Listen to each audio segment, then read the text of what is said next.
Jadi kami beberapa minggu yang lalu kami mengikuti lomba yaitu Business Case Competition di Universitas Islam Negeri Malang.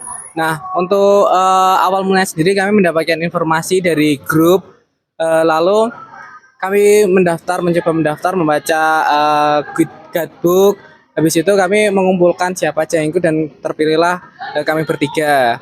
Nah, untuk prosesnya sendiri mulai dari awal itu ada pembuatan proposal business case. Nah, untuk pembuatan proposalnya ini ada jangka lumayan panjang. Nah, itu dari semua peserta yang terdaftar yaitu sekitar 10 peserta, diambil 6 untuk lolos ke babak semifinal, ke babak final maksudnya. Nah, di babak final itu kami melakukan lomba secara langsung, pemecahan bisnis case secara langsung di Universitas Islam Negeri Malang. Jadi kami mengerjakan case selama 1,5 jam.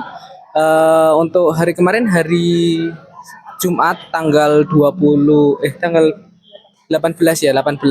April 2025, kami melaksanakan lomba secara offline bersama teman-teman dari universitas di Indonesia seperti Universitas Negeri Yogyakarta, Universitas Negeri Malang, lalu ada Universitas Jember dan lain sebagainya, banyak sekali. Dan di situ kami melakukan lomba secara offline dan alhamdulillah pada saat pengumuman kami mendapatkan juara 2 gitu. Dua ya. Iya. Ini apa yang diangkat? Yang diangkat apa?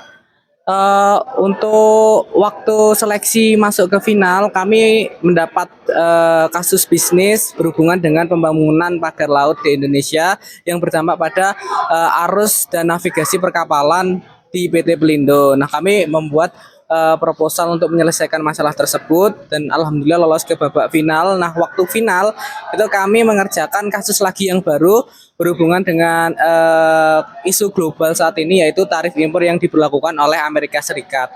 Nah, kami memecahkan masalah tersebut berhubungan dengan ekspor kayu atau mebel yang dilakukan Indonesia ke Amerika Serikat. Nah, kami disuruh untuk memecahkan masalah dan memberikan solusi sebagai pemerintah. Apa langkah yang akan kami lakukan sebagai pemerintah? Nah, kami waktu itu memberikan satu solusi strategi, namanya strategi NDP, negosiasi diversifikasi dan perluasan pasar ke Cina, seperti itu. Untuk strateginya seperti apa itu, jadi dari kami, karena kami bertindak sebagai pemerintah, kami melakukan satu langkah yaitu bernegosiasi dengan Amerika Serikat untuk menciptakan suatu kerjasama yang adil dan seimbang. Nah, strategi yang kedua yaitu solusi yang kedua adalah diversifikasi dari produk kayu atau produk hutan yang ada di Indonesia untuk meningkatkan daya saing di ekspor global. Dan yang terakhir adalah pemfokusan pasar atau peluasan pasar ke Cina, yang tidak lagi ke Amerika tapi kita mengasih solusi ke Cina untuk peluasan pasarnya, karena dilihat dari beberapa data yang sudah kami lakukan analisa itu menunjukkan bahwa ekspor kayu ke Cina itu sangatlah tinggi. Jadi kami menetapkan strategi tersebut. Jadi untuk pertama kali kan ini aku sama April ini kan baru pertama kali ikut, terutama di lomba bisnis case ini. Itu awalnya memang bingung karena belum juga ada mata kuliah yang mengantarkan di bisnis case itu sendiri. Terus waktu pengerjaannya sendiri itu juga banyak dibantu sama Kak Adi. Kak Adi itu kayak ngirim-ngirim gitu apa yang dibutuhkan, terus juga diberitahu juga sama Kak Adi apa aja yang harus dikerjakan gitu. Terus waktu di hari hanya itu karena dikasih case yang dadakan itu dan dengan waktu yang cukup singkat itu kami bagi-bagi tugas gitu. Di sini saya bagian mengerjakan PPT, terus Kak Adi cari-cari data-datanya, dan April juga dari data juga. Jadi saya di sini sebagai ngedit PPT. Terus waktu presentasinya sendiri itu juga kayak apa ya, kayak lebih dredeg mungkin ya gitu, kayak grogi soalnya baru pertama, terus juga dari banyak kampus yang lain yang juga ikut lihat, soalnya kan presentasinya langsung di depannya banyak orang gitu. Tapi apa mbak pelajaran yang didapat selama itu?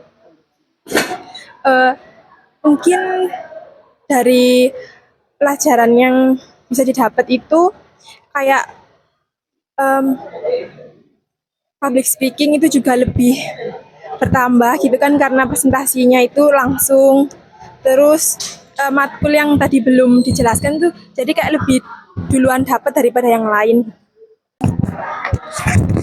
Kalau persiapannya sendiri itu sebelumnya waktu hari Senin itu kita udah ada pertemuan dulu, jadi membahas apa aja yang kemungkinan bisa keluar. Terus kan kebanyakan kan mungkin di perkiraan kita itu yang keluar bakalan isu global yang terjadi saat ini, dan itu beneran terjadi. Jadi kita udah ada persiapan sendiri. Terus kalau untuk materi-materinya itu kan Kak Adi udah ada duluan, jadi Kak Adi kayak kasih materinya terlebih dahulu buat kita pelajari sendiri di rumah. Dan untuk public speakingnya sendiri buat presentasi itu kayak kita latihan sendiri-sendiri dulu, soalnya kan juga di mata kuliah yang lain itu juga banyak presentasi-presentasi, jadi udah pernah latihan. Apa yang berarti sebelum kompetisi kan sudah ada perbekalan sendiri ya di kampus. Ya. Sangat membantu kah? Kalau itu sangat membantu sama sekali, dukungan kampus juga sangat tinggi untuk kita apresiasinya. Kayak semisal kayak Bu Nina itu selalu tanya kita butuh apa, terus semuanya itu didukung. Jadi kita kayak fasilitas kampus itu kita bebas mau pakai apa aja itu. Jadi dukungan kampus itu sangat besar buat kita. Seandainya kompetisi lagi, mungkin apa yang akan dipersiapkan? Kalau mungkin ada kompetisi lagi yang di bidang yang sama, mungkin kita bakalan lebih memperdalam lagi ilmunya. Soalnya kan kemarin juga ada evaluasi beberapa hal, jadi kita pelajari lagi apa yang perlu dievaluasi tersebut. Terus kita juga ngajak adik-adik tingkat buat mentoring juga, biar kita menyebarkan ilmu buat adik-adik kita itu. Lihat persaingan kemarin seperti apa? Itu diikuti oleh berapa peserta dan Kalau peserta bisnis case kemarin kan itu finalnya 6 dari 6 universitas. Itu jujur kayak kan kita swasta, terus saingannya itu banyak yang negeri. Jadi mungkin di pembelajarannya mungkin mereka kayak lebih maju sedikit. Soalnya ada template-templatenya sendiri dari universitas. Tapi kita juga nggak bisa minder, soalnya kita sendiri juga dapat materi yang bagus dari kampus.